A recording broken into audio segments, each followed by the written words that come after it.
Welcome to the Ladies Who Leverage podcast, where we empower women to connect authentically, build strategically, and live life unapologetically AF.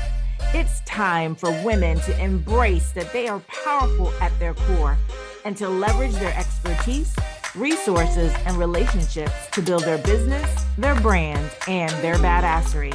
I'm your host, Kelly Charles Collins, and we invite you to subscribe to the Ladies Who Leverage podcast. Our episodes drop every Monday at 9 a.m. Eastern. So listen, enjoy, share, and subscribe. Hey, everybody. Welcome to the Ladies Who Leverage podcast. We have another amazing episode for you. And we have someone here who I've known for a couple of years now. We've never met in person. Cannot wait to meet her in person. And you know what's interesting? Okay, I'm going to give you all a fun fact. So you see us sitting here, if you're watching side by side, we kind of look like we're the same height. But did y'all know that this woman is 6 feet tall? She is 6 feet tall and I'm 5 feet. So thank God for Zoom to level the playing field. But this amazing and beautiful woman is Simone Morris. And I want to give you a little bit about her background before we jump right in. So Simone is an inclusive leadership expert and a career coach. She's a Corporate America alumni who found her calling through volunteerism. Simone embraced the call and stepped out on faith. And today she is 7 years into running Simone Morris Enterprises, which is a company focused on creating more authentic inclusion in the workplace. And she's doing an amazing job, by the way. Simone says she's grown so much over the years, and she's continually invested in creating a legacy that she can pass on to the next generation in her family. Simone, welcome to the podcast. Thank you so much for having me. I can't wait to meet so we can see the height difference up close. Yeah. You know, remember that day we were talking and I was like, you're what? And you're like, I'm 6 feet tall. And I was like, wow, I didn't know that. So, you know, we see each other all the time. Simone is also a member of the Ladies Who Leverage Global Network and Mentoring Accelerator. And so, you know, we've been talking and we're in some of the same spaces in terms of what we do on inclusion and diversity. And so, you know, it's nice to have those kind of fun facts about people. So I want to ask you a question. I wanted you to just go back a little bit because you said that you got into, you know, this, you took a leap of faith and it comes out of your volunteerism. And I want to know what you were volunteering and what is some of the background so that we can give people that. And then I really want to talk about your entrepreneurial journey. Okay, awesome. So as you mentioned in the intro, I'm a Corporate America alumni. So I was in Corporate America for decades, and I was doing what's called an employee resource group, an affinity group, and I raised my hand to volunteer to lead a employee resource group. Turns out I ended up liking that a lot more than my job. So at the time, I was a technical project manager, and I enjoyed it. I was, you know, leading multi-million-dollar projects, et cetera, SAP, all this. It's been a long time. Anyway, I started doing the volunteer work. And what I noticed is that the volunteer work was hitting my heart.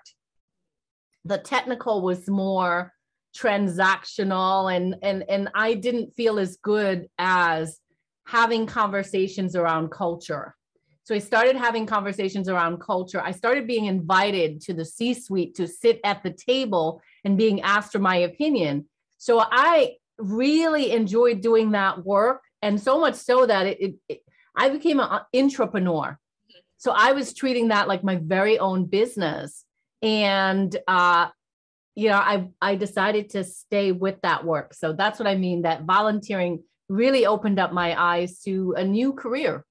Yeah. And I want to go back to just something that you just said about being an entrepreneur, because a lot of the women and, you know, who are watching this are probably entrepreneurs or listening. But there are those women who are still in there. And there's something, and not everybody wants to be an entrepreneur, right? There is something to taking on the role of being an entrepreneur as opposed to thinking of yourself as an employee. So I want you to talk about that a little bit and maybe give some insight on how, you know, women in the workplace can really take that on so that they're really in control of their career as opposed to just, you know, coming to work and feeling like, oh, I'm just here, I'm coming to this people's job. Yeah, so the diversity work that I got involved in, it really spoke to my heart. And I was in charge of the African Heritage Employees Network. And I saw things that I wanted to change. So for me, it became my baby, my business. I came up with a strategy. This is the strategy. These are the strategic pillars. This is the amount of money we needed. And it felt like my baby. So as opposed to having projects assigned to me, this hit me from a passion standpoint. So I was so passionate about it because I wasn't getting paid to do it, Kelly. A lot of people in the and I was doing stuff outside of work around this affinity group. And I'll never forget, one day somebody said to me, you act like this is your business, because I was pulling in volunteers. I had huge expectations of people, and I was really going hard on this resource group. And so I'll never forget, someone said to me, you act like this is your business. I was like, wow, it kind of feels like it is. So I was just behaving differently than in projects role that I was assigned to, because I had more passion behind the outcomes and the impact than the work that I was doing. Perhaps I felt less disillusioned, and I really wanted to create change. And so I was putting in a lot of work and thinking strategically, I might add, about how to impact change. Yeah, I think that's so important, because oftentimes we do get into our roles and we feel like there are things that could be done better. We feel like we have ideas, but we think, again, well, I'm an employee, I can't create change, but you can create change. Yeah. And it's all about this kind of mindset shift. So when that person said to you, you act like this is your company, and you're like, yeah, really, it is, right? Yeah, this particular thing that I'm doing is my company within this company. And what do you think in terms of your visibility, in terms of your trajectory, in terms of your transition to entrepreneurship? How do you think that helped you? Yeah, I think it elevated my leadership brand. And so, because I was not only doing branding, I was doing budgeting and having conversations with the C-suite. So I behaved differently than I did in the traditional role. And that's some of the things that I do today. I didn't realize that it was preparing me for the next chapter. So I was doing it. And then I ended up getting a position in HR based on my volunteer role. I got a sabbatical to be in HR for 1 year, and I loved it. I did not want to go back to IT. I didn't. And so they said, we don't have headcount. You can go back to your role. And I was like, oh my gosh, if I go back, I am never going to get out. People are going to treat me like the Simone before than the Simone who had this access, these opportunities, and her own internal business. I was going to become small again. And I didn't want that. So I ended up exiting the organization, but I didn't really realize that the work that I was doing then was preparing me for some of the things I do as an entrepreneur, Kelly. Yeah, I think we forget that too, right? So, especially when I talk to speakers, they always talk about, oh, I'm new, right? I'm new at this and I'm a new speaker. And we forget that all of the things that we have done over the years, all the experiences we've had, all the things that we've done at our different jobs, they're preparing us. And at the moment, we might not realize that. And sometimes we get into this new space and we're like, oh, it's new, so I have to start over, instead of thinking, no, what do I pull into this space? And so when you left, did you go straight into entrepreneurship, or did you go find another role in HR? No, I was so tired. Oh, I was exhausted. I took time off. So let me say this, Kelly, this is my third time at entrepreneurship, because the other times it did not stick. And maybe I wasn't ready those other times. So this is my third time and it's sticking. Obviously, it's 7 years. So I took time off because I wasn't sure what I wanted to do. And I felt like I needed to heal. Honestly, I had been so wounded and bruised from letdowns in the corporate space that although I was shining in that space, I didn't have the full confidence that I have today, let me say. So I had to do some healing. And what that looked like is a timeout. Hey, pump the brakes. And guess what, Kelly? It worked, because I had a daughter, and the whole time I was in corporate, I didn't have a child. And I was doing all these different things and not meeting the right person. And once I got off the bus, so to speak, I met my fiance. We had a daughter, and my life changed dramatically. So it was like a reinventing of Simone. And I will tell you that the impetus for my business is because I came out of HR, I thought, let me keep doing this HR stuff. Let me just find another corporate job doing HR. And what I discovered was that the very people in HR about people and diversity, so to speak, would not give me an opportunity because I was different. Wow. Because I didn't have HR compensation, the well-rounded, if you will, think about college liberal arts. I didn't have that background. And so I wasn't getting offered opportunities. And I became disillusioned about that. I really did. So I decided, you know what? One day I decided, I'm not doing this anymore. I'm not begging people to recognize that I'm talented. No more. They are going to come to me. And that's when I started my business. I love this. I love this. I love this. Simone, so there's two things that you brought up that I want to talk about because you're really speaking to people. One is the whole, and I'm going to write this down so I don't forget. One is this whole thing about going back, right? This is your third time in, entrepreneurship. And the other is about begging for, this job. So I want to talk to you about the first one first.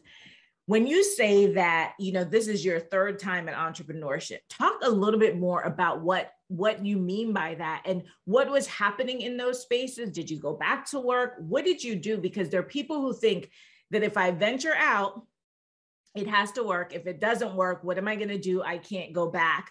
So talk to us about that. Yeah. So let me just say this. Here's a resource that I'll drop. So I did this thing called a natural aptitude test. And it's an organization called Johnson O'Connor Research Foundation. I did it in New York City, but they're around the country. And I was struggling for a while. I felt like I was unfulfilled, but I had a really good job. I'm from the Caribbean, I'm Jamaican. Yep, me and too. I did not want to, I didn't want to leave the job. I had been trained, do not leave without having your next thing. That's right. Set up.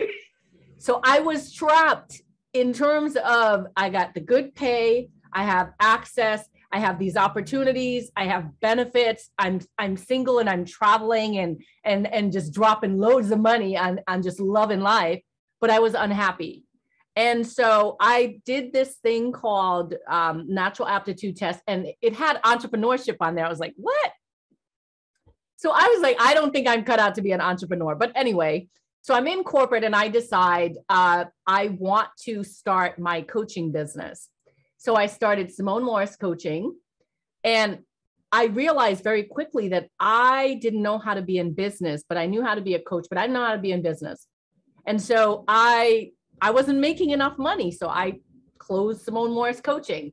And then I decided that, oh my gosh, I love taking pictures. I'm a photographer. Everybody's always asking me to take pictures. So I started Simone Morris Photography.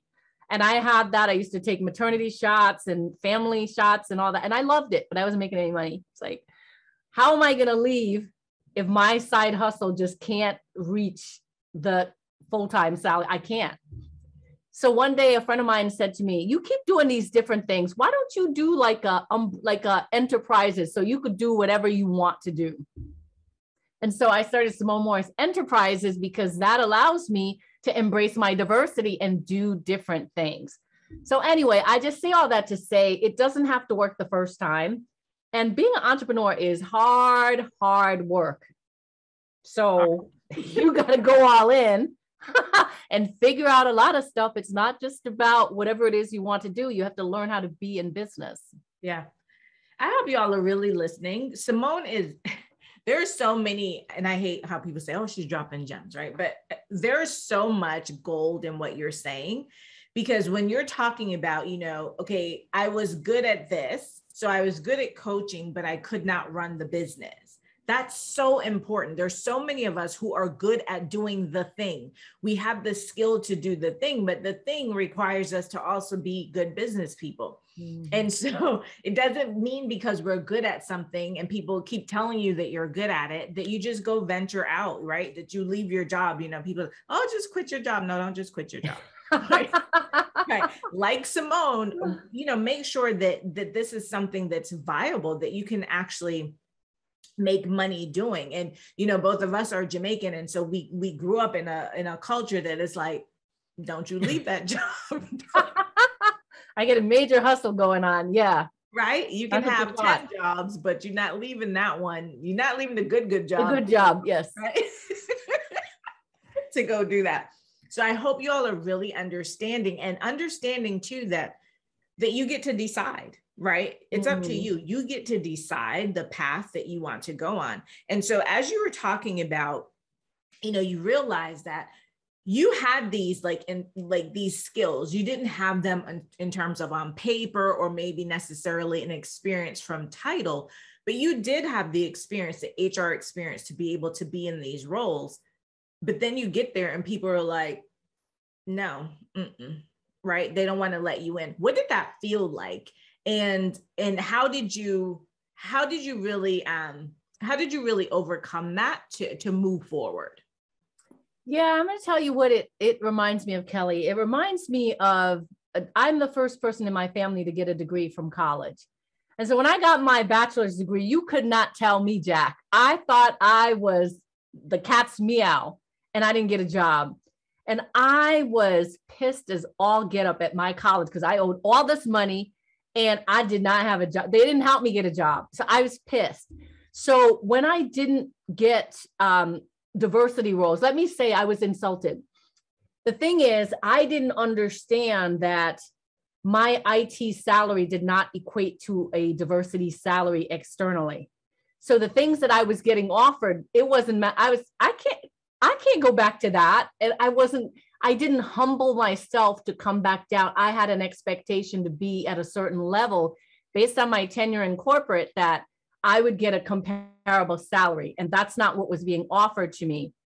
So it felt crappy because I felt disappointed. I was disillusioned. And it really hit my confidence, like rejection after rejection hit my confidence. And I think that the burning desire or the impetus to move forward and to succeed as an entrepreneur is a result of those rejections, because I felt like I had something to prove. Like, are you kidding me? I have a college degree. I know I have two. I have a master's degree. I have certification. Like I am educated. I invest in education, and it wasn't doing anything for me. Yeah. And so I was really angry at that and determined to get in the driver's seat, because I was expecting others. And so now knowing what I know, I would reframe my package offering differently. But at the time I didn't know. So I was just like, I got this HR and affinity group. I wasn't selling myself in the proper way and it wasn't working, but I got angry and I created the Simone Morris brand, and it's on purpose that it's my name. Yeah. So, okay. So listen, you keep taking me all over and I'm going with you. So what would you have done? You said you would have reframed it differently. How would you have reframed it differently and why? Well, here's the thing. I was using old school thinking to look for opportunities. So what I now know is that a lot of things are relationship based, and it has to be based on your willingness to ask. And so there was a part of me that was embarrassed that I was not landing in the way that I wanted to. So I wouldn't be as vocal about help me. And that is something different that I've learned being an entrepreneur. So that's one. And at the time, I didn't invest in a resume writer. I know now, I tell my clients, spend the money, get the resume writer to do your LinkedIn profile, to do your resume and package the skills that you and I are talking about, Kelly, that were hidden. And I wasn't saying, here's the gift in this way. If I spend the money and I put the package and the branding that shows I have all these skills, I believe it would have been a lot easier to land in the space. Yeah. And I just didn't believe, I don't know. It took me a while to figure things out. Yeah. Yeah. And I love that, that the rejection fueled you to do something, as opposed to sometimes we let that rejection cause us to just sit back and woe is me. And so I love that you talk about being in the driver's seat. And, you know, a lot of us, especially Black women and women of color, we're always talking about, you know, getting a seat at the table. We want to get a seat at the table instead of realizing that we are the table. Right? Whoever you are in whatever space you are in this life, you are the table. So you're just pulling up your table, right? That's right. Or maybe you're right. inviting other people to become a part of your table. So it's similar to what you're saying about, you know, getting in the driver's seat. And so you said, you know, that it's intentional that you named your company Simone Morris Enterprises. Why is that? Because I in my mind, I'm thinking it's related to that, to the fact like, this is my table, but I want to hear your thoughts about that. I love that this is my table. I deal a lot in the car, but I love that this is my table. For me, I forgot my brand in corporate America.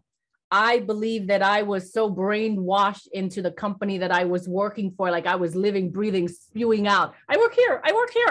And I forgot about Simone. Yeah. And so I don't want to ever get to the point where I forget my value and my offering that I bring to whatever table I show up to. So it reminds me every day, this is Simone Morris brand, my brand. I'm not going to walk into some networking section and talk about somebody else's company. This is what I'm pouring my heart and soul into, and it's my brand. And so, you know, one day it might be SME as opposed to Simone Morris Enterprises, the full thing. But the point is, it's still my brand as opposed to somebody else's brand. I love I love that, because it's so true, right? We go into these companies and we espouse everything about them, right? All the things, status thing, all their things. And we're always, oh, I work for this company and I work for this company. And then we get into our own space, right? Now we're dragging their table around. But when we have our own table, we're like, oh, can I still have a seat at your table? No, I have a table. Yes. This is my table. This is the Simone Morris Enterprises table. I'm inviting you to have a seat at my table. Yes. Right. And I think if we think about it in that way, if we really start to internalize that we are so powerful, right, that we have that we are, you know, I'm not trying to get over here. You know, it's interesting because I think you don't necessarily hear non-Black people talking about getting a seat at the table, right? That is a conversation that we have, right? As Black people, as brown people, we have this conversation. And I think it's because for them, non-Black, non-brown, they just internalize that they are the table. Right. And so we have to realize the very same thing. And so I love that. So that when you walk into some place and you say, you know, oh, they say, where do you work? Simone Morris Enterprises. Oh, who's Simone? Me. Mic drop. Right. Right. Me. So yeah, this is what we do. So I really love that. And I know that the journey, so, you know, we talked about at the beginning that this is your 7th year. And for me, this is my 2nd year of full-time entrepreneurship. And like you, I have tried entrepreneurship before, you know, worked out a little bit, and then, you know, you go back to doing what you're doing. But, you know, we know that women also are starting businesses at a higher rate. Black women are starting businesses at a higher rate than anyone. What advice, Simone, would you have for women in terms of keeping it going, the longevity? Because some of us, you know, some people listening may be thinking, I can't even get past the 1st year. Oh my God, she's at 7. So what is some of, you know, the things that you could offer to the audience about, you know, how to get through the ups and the downs? Well, be focused on revenue. For a long time, I was not focused on revenue. I was focused on how do I be an awesome DEI consultant? And by the way, I didn't start out so immersed in the DEI space. I started out where I was frustrated at the authenticity or the lack of authenticity around embracing diversity. And that is what I wanted to change. So that was really my core work. And also, I had been out of the driver's seat for so long and letting other people call the shots for my career that I was said to myself, I'm going to teach women how to be in the driver's seat for their careers. So it has been an uncovering. I would say my advice, Kelly, is to allow yourself experiences to uncover what it is you're most passionate about. And I can tell you solidly, clearly, that I'm passionate about not one thing, but two things. And for a while, people tried to niche me down into just one thing. And I realized this is what I'm fighting against. I am not just one, I'm multidimensional. And so it took me a long time to train myself to accept who I am and that I have multiple things that I'm passionate about and they can coexist in my business. So that's one thing I would say, have experiences so that you uncover what is your driving force in your business. Focus on revenue, have revenue goals, have KPI goals, have accountability around that. I love ladies who leverage because there's some badass women dropping the mic. Kelly is dropping the mic left and right. I'm like, yeah, come on, Simone, come on. And so being around people like that force you to level up your game. Do not be around small-minded people who are treading lightly as an entrepreneur, because that is what you are going to be. If you have negative people or people who are not soaring around you, offset them with 3 people. So be strategic with your table. And it could be family members where you can't move them out of the equation. So what I say is offset with 3 badass people that are causing you to elevate, get into mastermind. Kelly, I could give you a list of 20. So let me stop, but I have a lot to say about this. No, this is awesome. No, this is so good. And you were, okay, I want to go back. I tell you, you take me places and I'm just going to follow you. So 2 things that you're passionate about. What are the 2 things that you're passionate about, you said? Yeah, I'm passionate about being in the driver's seat, owning your career, because that's another moment in my career where my boss, I was pissed that I didn't get promoted and I got overlooked. And she dropped it in the conversation like, hey, Simone, your career is your responsibility. And I don't know what happened because I never picked up on that. When she said that, I was like, you know what? Oh, I'm picking it up. I received. You're right. It is. So why do I keep acting like it's not and that I'm waiting on other people to realize my brilliance and promote me? Why do I keep doing that, Simone? Get it together. Your career is your responsibility. And I'm passionate about that. Books, podcasts, yes. All about that. And then that authenticity from a leadership standpoint. There are many people that are talking a good game about inclusive workspace, and it is BS. Yes. And that I was leaking in corporate. So I would challenge someone in HR spoke to me about tact because I was so frustrated and leaking and it was time to go that whenever I got a whiff of inauthentic behaviors, I had a problem with it. And so those 2 things I remain passionate about. Yeah. And those things will fuel you. And I, if those of you who are watching, well, you can hear it in her voice too. When you realize what your purpose is, there is nothing and no one who can stop you from that. And when you talk about not being around people who think small, woo, girl, that will be a death knell for you if you continue to be around people who speak death over your dreams, right? Don't allow people to do that. You have got to, and it's funny that you talked about that whole thing about, people wanting you to niche down. And they always say the niches are in the riches. And to some extent, that's true, right? If you can specialize in something. But also, when we think about this whole entrepreneurial game, right? And we think about what are the quote unquote rules and how things should be done. And I've started in the last couple of months questioning, like, who said that? Who said that? Like, why? Because somebody said, I have to post on Instagram 3 times a day and I have to do 50 reels and I need to be dancing. And why? Who said that? Like, who created that? Somebody created that. And then we decided that we should follow that. Well, how about you create what you want to create and maybe people will follow or not, but you get to decide, right? Back to you being in the driver's seat and you being the table, you get to decide because when you get to decide, then you will operate from a place of power and a place of knowing, because that is what you want to do. That's where the passion for you comes from. And so for you, when you're talking about the authenticity and how you do this, when you talk about, inclusion, you do the inclusion boot camp and, you're speaking, we are in the same space. We do things differently, but we have different things that drive us, right? To be able to do that. But it is about, the authenticity, like underlying it all. It is about authenticity and accountability, because we know our diversity and inclusion space has just been overrun. Every person I talk to now is like, oh, I have a diversity and inclusion certificate from such and such. I'm like, yeah. And now I'm a diversity speaker. I'm like,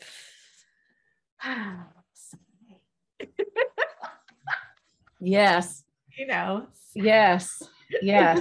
I have two things to add, Kelly, that I forgot, and I want to leave your audience with these two things as well.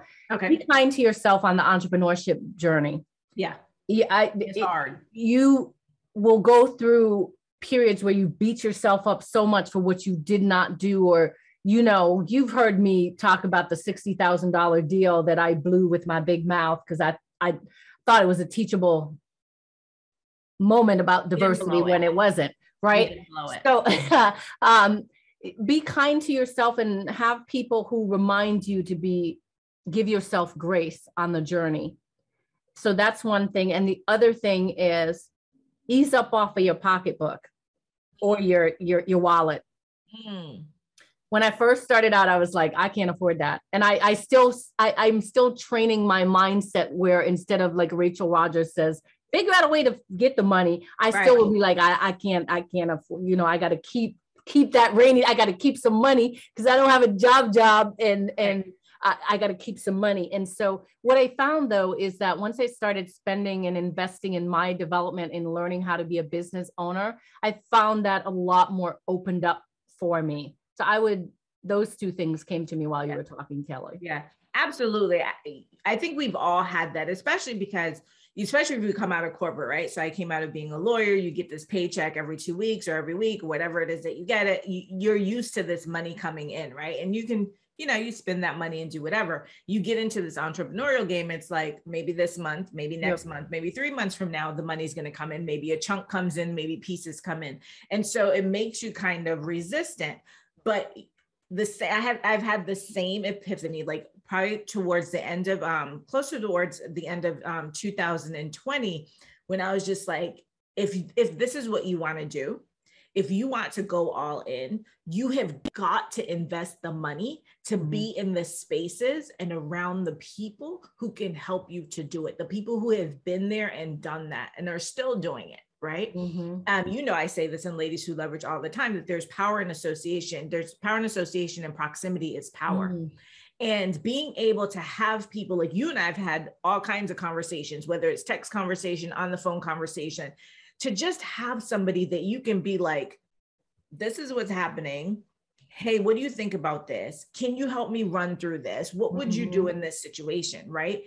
And so it's not always about, trying to get everything that's free, but being able to be in a space that you have paid to be in so that you have the access to people when you need them to be able to say, help me, right? Because solopreneurship is a lonely job. Yeah. And as smart as we are, as brilliant as we are, there are things that we don't know. Right. And we need to be able to ask people.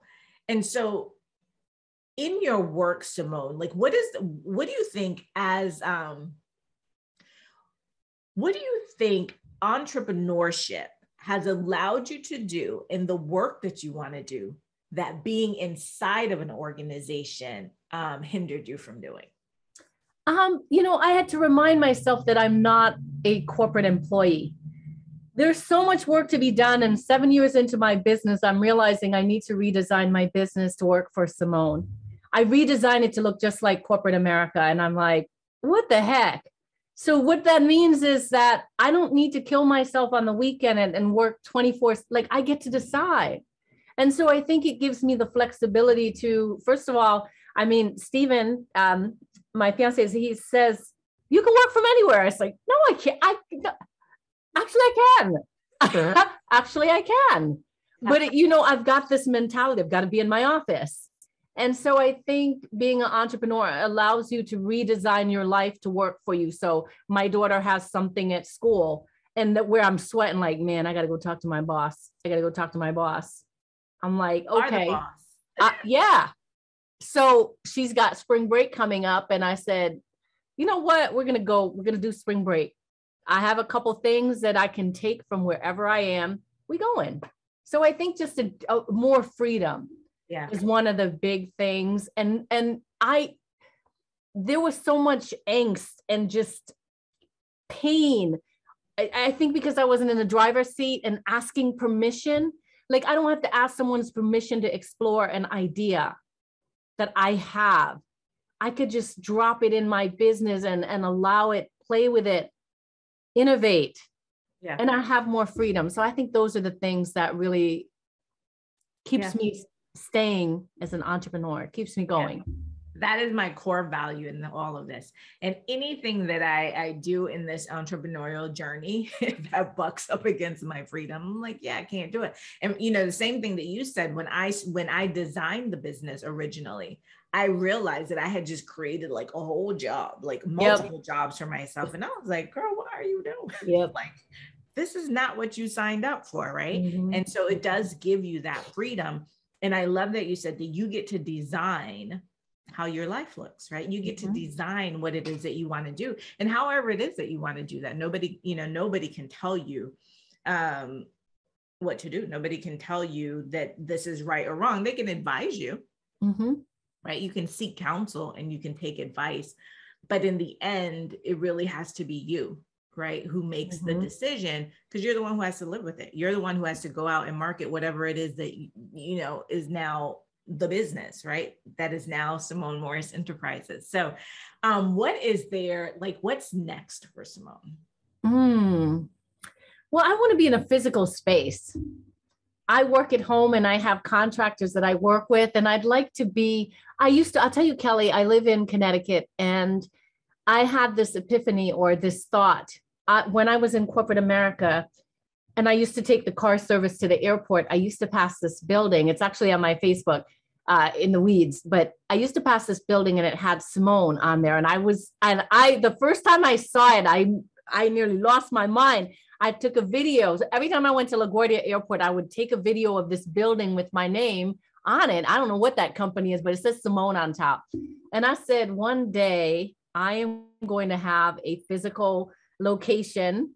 You're going to come in, there's going to be a video, a flat screen on the wall, talking about what we do. So I have this vision. So I think the next thing is bringing my team together under one roof outside of the home, because I do feel like being inside the home, there's some constraints sometimes, and it's harder for me to disconnect. So I want to have a physical location. I want to have a global footprint and just continue to innovate.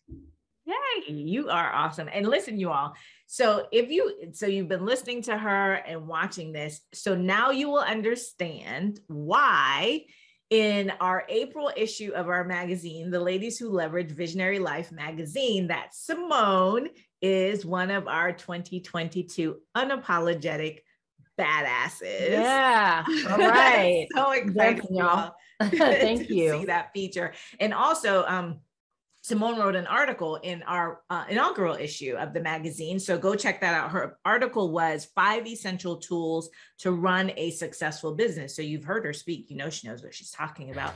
So really go and check that out. Simone, you also have some books.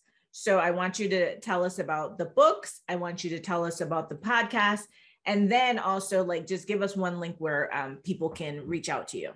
All right. I'll start with the link. The link that you can reach out to me is connectwithsimone.com. It's a hub where you can just pop off to whatever way you want to connect with me. So connectwithsimone.com is the link. I have a book called The Power of Owning Your Career, because that has been part of my journey. And so it's leadership stories about owning your career. And then 52 tips for owning your career. That's another book. Achievement Unlocked, goal setting. So just all around empowering you to get into the driver's seat and make your dreams happen. And your podcast. My podcast. That's right. I have the Power of Owning Your Career podcast and Inclusion School. So you can find it on my website as well, SimoneMorrisEnterprises.org. You can get to the podcast that way, or wherever you listen to it. Actually, you can just look for the Power of Owning Your Career podcast.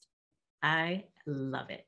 I love it. Simone, I'm so glad that we had this conversation. I think you spoke a lot to a lot of different women who will be listening. So not just, full on entrepreneurs, but those women who are still in the corporate arena, those women who are, thinking about transitioning, or those who want to be the entrepreneurs, right? Who have this desire to be in the lead, but not have their own company, right? So thank you for all of the amazing insight that you provided to everyone. And all of you, thank you for listening. Thank you for watching the Ladies Who Leverage podcast. Remember to always tune in on Mondays at 9 a.m. Eastern Standard Time. That's when our new episodes drop. We have tons of great episodes that you can go back and listen to. And as Simone said, her podcast, the Ladies Who Leverage podcast, you can find it wherever you listen to podcasts, or you can go directly to ladieswholeveragepodcast.com. I also want to remind you about Ladies Who Leverage. Ladies Who Leverage is intently focused on being able to connect women, badass women entrepreneurs, to connect authentically, to strategically build your businesses, and to be able to live life unapologetically AF. If that speaks to you and you want to be around women like me and Simone and other badass women who are in Ladies Who Leverage and be mentored by me, which is also something great to have, come join us in Ladies Who Leverage. You can go to ladieswholeverage.com and learn all about us. If you just want to go straight into getting into Ladies Who Leverage and get connected with us, go to lwlcollab.com. All of that information will be available to you on this podcast episode. But as we always say, and as I always say to the women and ladies who leverage, go unleash your badassery and live life unapologetically AF. Until next time, take care. Oh, thank you, Kelly. You're welcome. Thank you for joining us. This podcast has been brought to you by Lady Lawyer Media. Make sure that you subscribe so that you never miss an episode. And if you are a female entrepreneur or business owner and you're looking for a safe, supportive ecosystem to create and share ideas and information, build a thriving business, and live life unapologetically AF, then I'd invite you to apply to Ladies Who Leverage. We're an exclusive community of badass female entrepreneurs. So if that sounds like you, go to www.lwlcollab.com. That's LWLCOLLAB as in boy.com, so that you can apply to join us in our amazing badass network. And until then, I want you to unleash your badassery and live life unapologetically AF.